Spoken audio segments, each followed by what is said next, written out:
Welcome to food that doesn't suck. Or does it? Let's find out. We're going to be talking about two different varieties of crackers today. One here on my left side, the Hu brand of crackers, the other on my right side, the Simple Mills. And so we're going to be taste testing these. If you like a good cracker, and this is one of the things that we get a lot is, Dr. Osborne, what's a really good crunchy cracker? I really miss that crunch. Because they're good with lots of different things. You can take crackers with things like tuna salad or chicken salad. Crackers go really great with chili.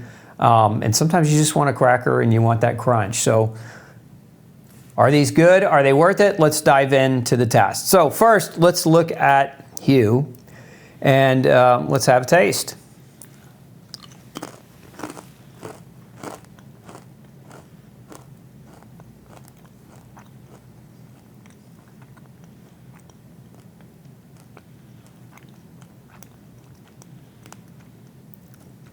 A fellow needs a glass of water for a taste test like this, simply because it's super crunchy and the crackers are dry, and that's not a bad thing. I don't say that as a bad thing. It just takes a minute to chew it up and really let the flavors hit your palate. Overall, crunchy is definitely there. So this cracker's definitely got some crunch to it. The flavor, though, the flavor's good. It's a nutty flavor more than anything else. It's a really almost like a rich, nutty flavor. As far as the appearance is concerned, so again, good flavor. I'd probably score it 0 to 10, somewhere in the neighborhood of a 6 to 7.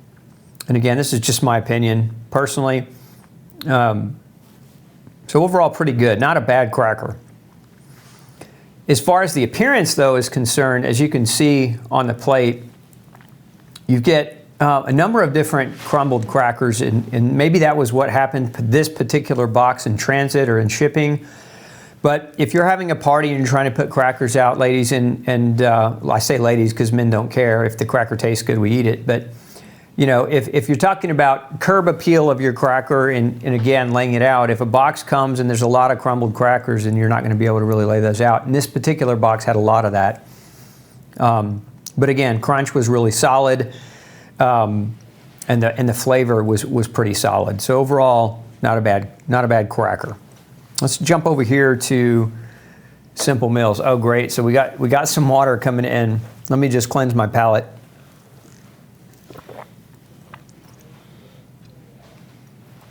There's something else about this cracker, particularly it did kind of sticks into the teeth a little bit.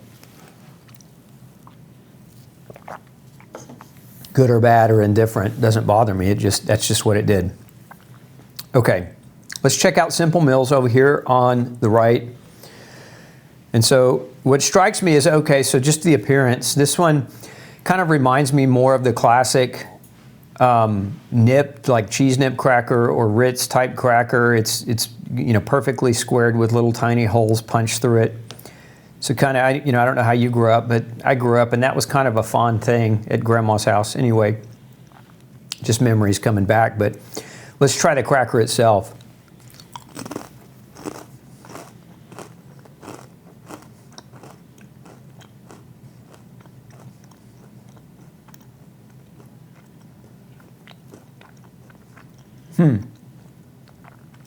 That's a good cracker. Flavor-wise, in my opinion, for what that's worth, I know taste is relative, it's definitely tastes better to me. The flavor, it's a richer, a little bit more bolder flavor. Almost has like a hint of butteriness in the flavor, but then you can really pick up the herb blend in the cracker itself. And the crunch is superior. Definitely it's a superior crunch to the Hu cracker. So like, again, if you're thinking back to that, like crackers with your chili and you're looking for that crunch, this one definitely has. I mean, this one has a good crunch. It's just this crunch is much better. I'd give this crunch a 9 out of 10. I'd probably give this crunch a 7 out of 10. And the flavor of this one, I definitely score much higher. Probably a 9. in terms of flavor. Very, very good tasting cracker. Again, this is the Simple Mills. I think this flavor is the fine ground sea salt almond flour cracker. So definitely, again, in my opinion, a better cracker. Very good crunch. Let's grade them then too on cost. So if we're looking at how much did this box of crackers cost, the Hugh brand comes in at about $5.99 a box. The Simple Mills brand, $5.39 a box.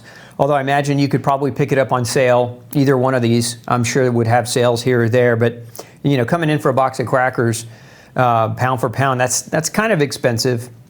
But if you're really missing that flavor and that crunch, again, in my opinion, I would definitely go with this. You know, just from what I remember of gluten, the way gluten crackers taste. I haven't had gluten in almost 20 years, but so the gluten palatability, swappability factor definitely goes to the Simple Mills brand.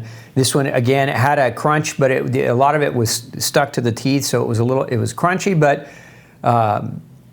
the texture on the tail end was a little chewier and again embedded into the teeth.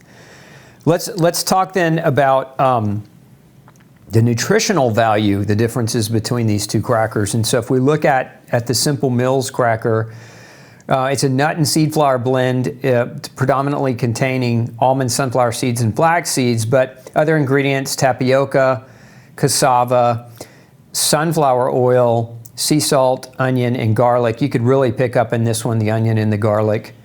And then rosemary as a preservative. Rosemary is a common food preservative.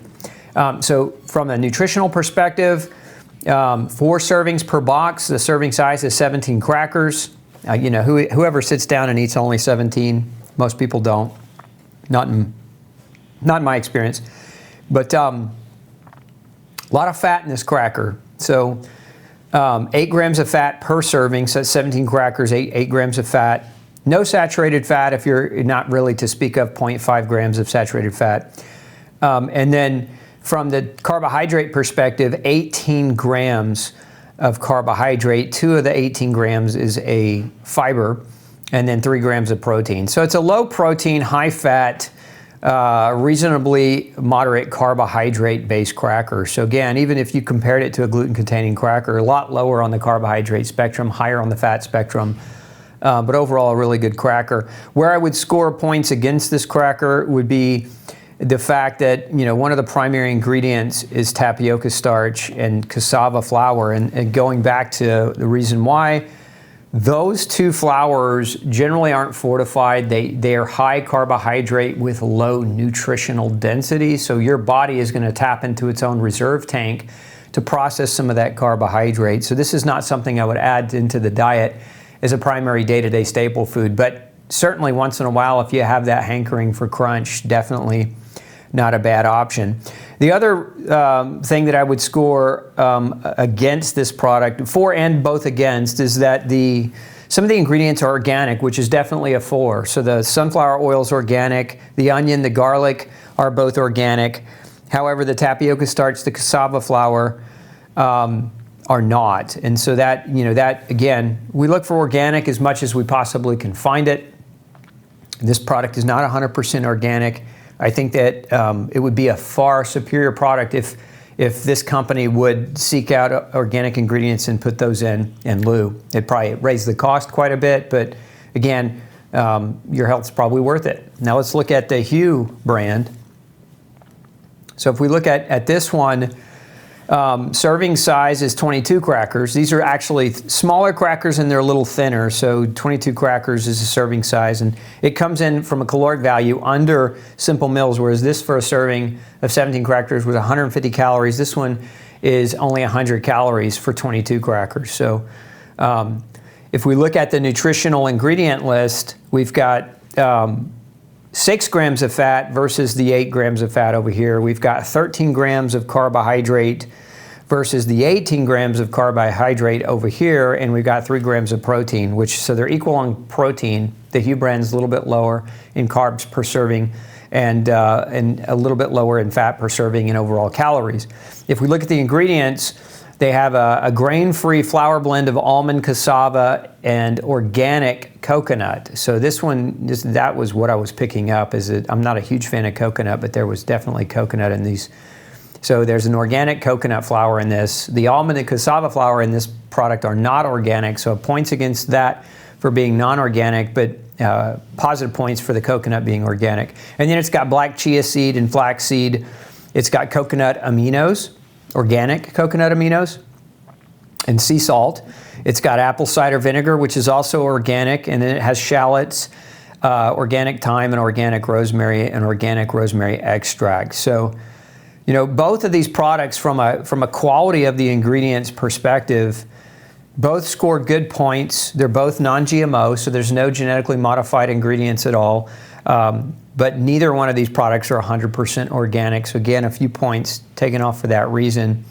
Nutritionally, again, points against the cassava and the tapioca as far as nutritional density. So in either case, I wouldn't eat either one of these foods as a staple. But if I were having or hosting a Super Bowl party or a Christmas party and wanted to have some crackers out, or if I, you know, every once in a while just wanted to have some crackers for that crunch, definitely you could go with either one of these, but my personal favorite and the one that wins this, in my opinion, are Simple Mills crackers over Hu. And there you have it, from my mouth to your ears. Hope that's helpful for you in picking out healthy gluten-free food options that don't suck.